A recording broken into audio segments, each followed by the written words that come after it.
没想到大 S 的账户余额竟然不足42万，起因是据台媒7月8日报道，大 S 生前位于信义区的豪宅，由于房贷问题陷入清算争议。要知道此前台媒曾预估大 S 遗产将近10个亿，其中仅房产就占了6亿，其余珠宝首饰占了3亿多，不少网友也因此质疑他生前的积蓄到底去哪里了。为此 S 妈也在7月8日接受了多家台媒采访，证实大 S 的卡里确实没多少钱，尽管他也不清楚具象，但却认为数额合理，同时给出自己的解释，表示大 S 结婚后没有再挣钱，除了养孩子还要跟汪小菲打官司，所以钱很快就花完了。最后还表示自己已经是半死之人，而且没有得到任何继承，现在还要被赶出自己辛苦赚钱买来的家。从 S 妈的话语中可以看到，她并未得到大 S 的遗产。眼看舆论持续发酵，汪小菲也委托律师发布声明，证实2个子女获得大 S2/3的遗产，而他也给孩子设立了信托专户。至于其余1/3的遗产是由具俊晔依法继承。而至于房产问题，其实大 S 生前和汪小菲打官司时就已经证实，一直是由汪小菲在还房贷，而如今他是替2个孩子缴纳按月承担的贷款份额。最后他也表示从未要求黄车梅搬离住所，而且他和2个孩子以及全体继承人都支持黄车梅继续居住。其实 S 妈之所以闹这波，无非是对遗产分配不满。我对你爱不爱，大约就是这里。不知道大 S 跟新老公住的是哪一个呢？如果有些人终究要遗忘，即使遗憾来收场。如果有些梦空对了月光，我愿能穿越那道墙。时间不会回头，若爱不能白头，往事悠悠，君何须再回首？人生一时不懂，为谁在停留？白发的痴人在等候。人生几度良久，怎堪相思相守？拼命转身的人总先回首。叶落听风的人含着泪在流，10万手难解千百愁。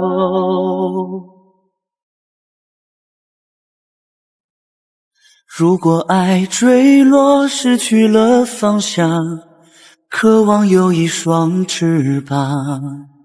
如果现实残酷中变了样，谁的宿命在流浪？如果有些人终究要遗忘，即使遗憾来收场。如果有些梦空对了月光，我愿能穿越那道墙。时间不会回头，若爱不能白头，往事悠悠，君何须再回首？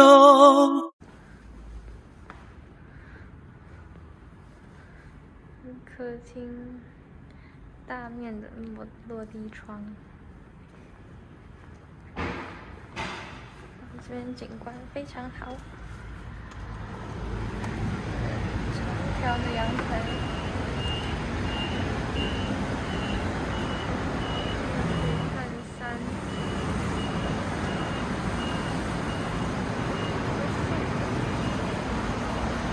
探秘大 S 的豪宅，这才是真正的女王级大 S 的星河湾豪宅，真的美到让人窒息。从客厅到卧室，每一处都充满了高级感，简约大气的设计配上超大的落地窗，整个房间都像被镀上了一层金。据说大 S 对家居细节要求极高，从家具到装饰品都是精心挑选的。果然，女神的家也和本人一样精致。可惜，这么美的家，如今却少了她的身影。大 S 遗产分配最新进展曝光，市值约4.6亿新台币的豪宅由具俊晔和大 S 子女共同持有。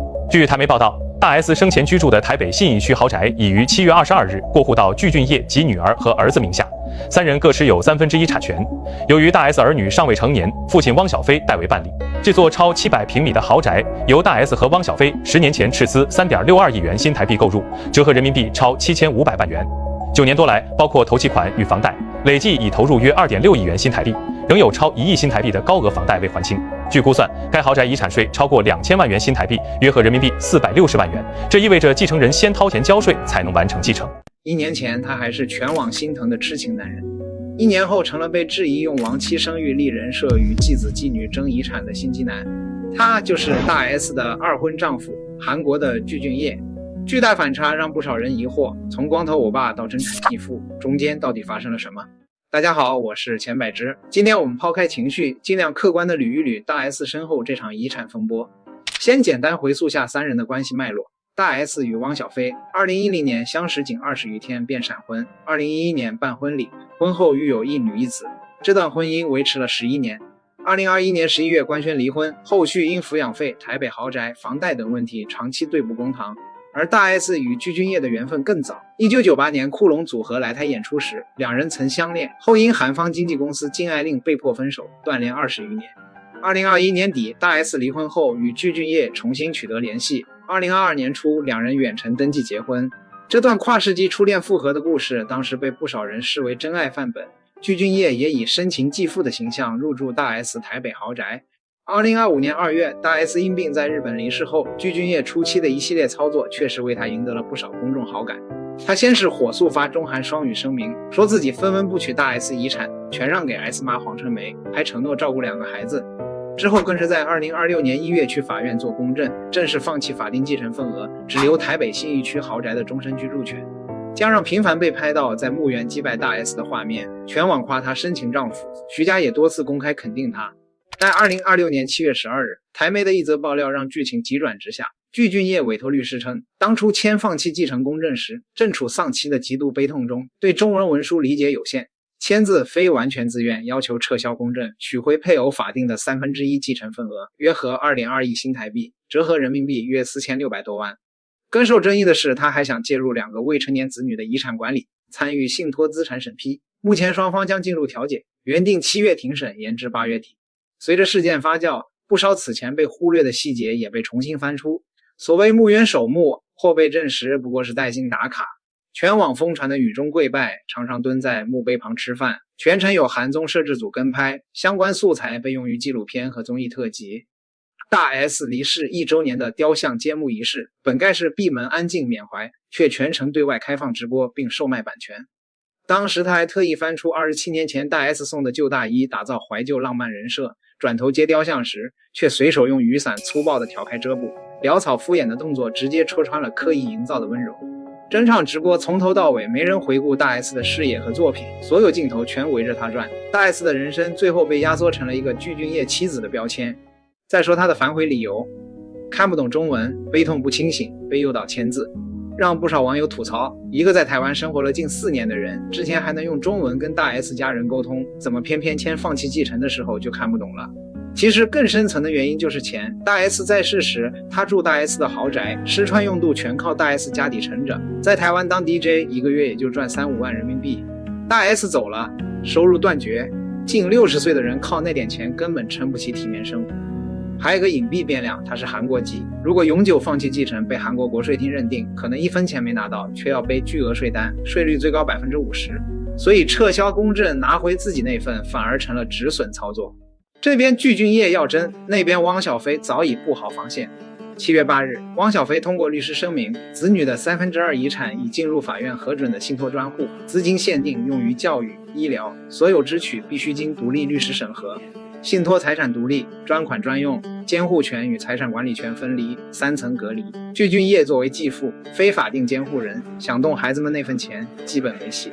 其实大 S 所谓的6.5亿身价多是纸面富贵，核心资产是2处台北房产，估值2.1亿的孝亲房由 S 妈住，估值4.6亿的信义区豪宅，还有1.8亿贷款没还清，月房贷约109万新台币。现金余额不足200万新台币，连2个月房贷都撑不住，贷豪宅怎么分才是调解核心。但这场大戏真正让人唏嘘的，不是具俊晔算盘打多响，而是大 S 这一生。14岁出道，第一笔收入拿去替父还赌债，未成年就独自挡在债主面前谈判，成年后扛起全家开销，母亲生活费，大姐住房，小 S 女儿的学费全从他兜里出。家里我自认为是中流砥柱的这样的一个人物，因为我就是很喜欢保护我的家人，然后我就是很喜欢努力工作赚钱，然后让我家人过好日子，然后很喜欢讨他们开心，比如说他们喜欢什么喜欢吃什么，然后我就很体贴的会去让他们开心，去帮他们准备这些，然后家里有什么危险啦，或是家人有生病啦等等的，就是我一定就是会处理这些大大小小的事情。活着时是全家提款机，走了又成了丈夫立人设、家人博热度的工具，连遗产都要被拿来演一场难看的争夺戏。蔡康永在大 S 离世1周年时说的话，道尽了他一生的遗憾。今天看到你的雕像了，铜跟大理石是坚硬的材料，我望着雕像，心里暗暗叹息，你应该被好好疼爱的，但命运终究安排，你要一直坚强。她从来不该只是某个人的妻子，不是徐家的提款机，她是鲜活的山菜，是敢爱敢恨的徐熙媛。人设是给别人看的，钱是给自己花的。当两者只能选一样，目前来看，具俊晔似乎已经给出了答案。